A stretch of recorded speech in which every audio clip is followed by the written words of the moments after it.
A provocative title, I know, and your clickbait senses are likely tingling, but please hear me out because I will deliver. First and foremost, however, I want to make abundantly clear that the purpose of this video isn't to criticise Jordan Peterson's views. Rather, it's to demonstrate that according to many of the most popular definitions of a Christian, Peterson is not one, and that therefore, many of his Christian followers ought to cease asserting that he's championing their beliefs.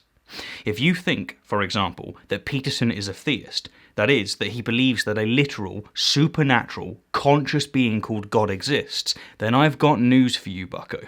When someone says, do you believe in God? There's three parts to that question.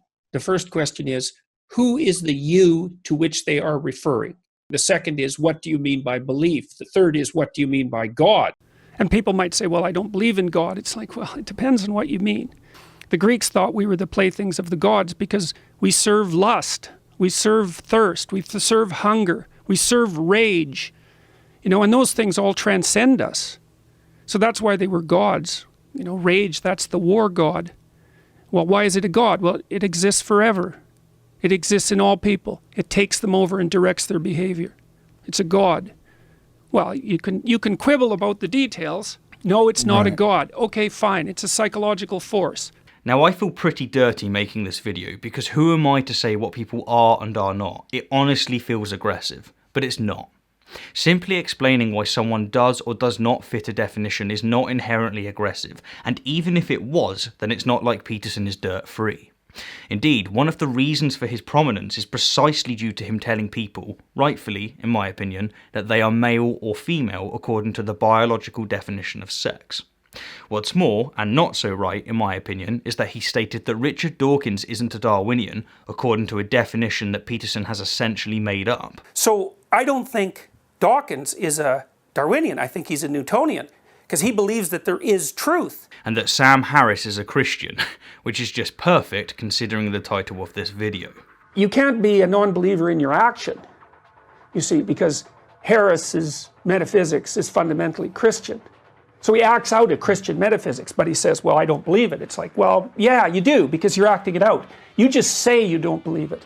Anyhow, let's get on with it. This is Jordan Peterson is not a Christian.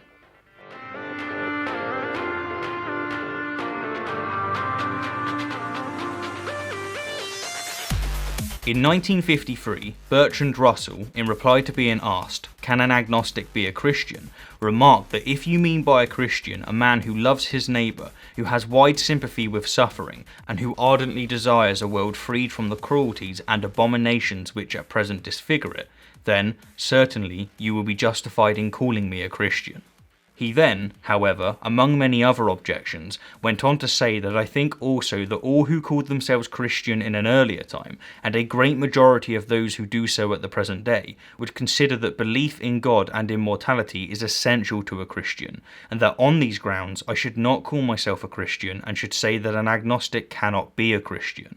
His point being, of course, that if one defines a Christian to be merely someone who is kind and decent, then most people are arguably Christians, including many Hindus, Buddhists, Muslims, and irreligious people like myself and Dawkins. People who, as Russell noted, don't necessarily believe in a god or an afterlife, let alone the supposed divinity of the Bible and the alleged resurrection of Jesus Christ. But needless to say, Russell wasn't the first to recognise the problem with such a loose-weave definition. Christians have long debated what constitutes a Christian, some citing scripture and others action, but outside of the nasty disputes between specific denominations, the system of religion that is Protestantism is not Christianity. There seems to be around 6 prominent definitions, and one of them is indeed the aforementioned, someone who is kind and decent. Now, I'm sure you'd agree with me when I say that Peterson fits this definition. He seems to be a pretty decent guy. But, again, so was Russell. To be blunt, this definition tends to be employed by insincere people who want to create the illusion that there are more Christians than there actually are. You know, the same kind of people who assert that as long as you've been baptised, you're a Christian. Moving on, let's go to the other side of the spectrum. Many define a Christian as someone who believes that the Bible is factually and historically accurate. So, is Peterson a Christian according to this definition? No, absolutely not. He not only accepts scientific facts and theories that contradict biblical literalism, such as that the Earth is 4.6 billion years old rather than a measly 10,000, and that the diversity of life is due to evolution by natural selection rather than divine creation, but his religious beliefs actually depend on such facts. His affection for Jungian archetypes, for example, is effectively the description of our psychological evolution. You got the scientific atheists on one end and you got the religious fundamentalists on the other, and what they both agree on, whether they like it or not, is that there's so much power in the scientific method that it's difficult to dispute the validity of scientific facts. And they seem to exist in contradiction to the older archaic stories if you also accept them as fact-based accounts. So what do we do about that? Well, if you're on the scientific atheist end of things, you say, well, those old stories are just superstitious science, second-rate, barbaric, archaic forms of science. You just dispense with them. They're nothing but trouble. And if you're on the fundamentalist side, you say, well, we'll try to shoehorn science into this framework, and really that doesn't work very well. It doesn't work very well with the claims of evolution, for example. In fact, it works very badly. And that's a problem, because evolutionary theory is like, it's a killer theory. And it's really, really hard. And like, it's not a complete theory, and there's lots of things we don't know about evolution, but you know, trying to hand wave that away, that's not going to work without dispensing with most of biology. A third definition is someone who professes belief in the existence of Christ. Now, as to whether or not Peterson fits this definition depends on how we define belief, existence, and Christ. What do you mean by Christ? If we define belief as approval of something, existence as having subjective or objective form, and Christ as a humanoid called Jesus Christ, then yes, Peterson is a Christian, but again, so was Russell. But if we define belief as acceptance that something is true, then it depends on what you mean by true. Yeah, that rabbit hole again. Well, what do you mean by true? To avoid drowning in minutiae, if we define existence as having objective form and Christ as God in the flesh, then no, Peterson is not, according to this definition, a Christian, because he doesn't believe that a literal God exists, let alone that it literally embodied a human being. A fourth definition is someone who professes belief in the teachings of Christ, and, again, as to whether Peterson fits this definition depends on the meaning of critical words, which in this case is belief, teachings, and Christ. Now, since we've already covered two of these words, let's focus on the one that we haven't. If by teachings we mean ideas and/or principles taught by someone, then yes, it's fair to say that Peterson is a Christian according to this definition, in so long as we're using the aforementioned definitions of belief and Christ. But if by teachings we mean ideas, principles, and facts taught by someone, then no, Peterson is not a Christian according to this definition, because, for example, he isn't convinced by Jesus' claim that he literally resurrected. Do you believe that Jesus rose again from the dead? Literally. A historical human being that existed In a body. in a body. In a body. And, Yes. and it was a physical body, and then it was on earth. Yes, that it was on earth, and that was literally came back to life after death.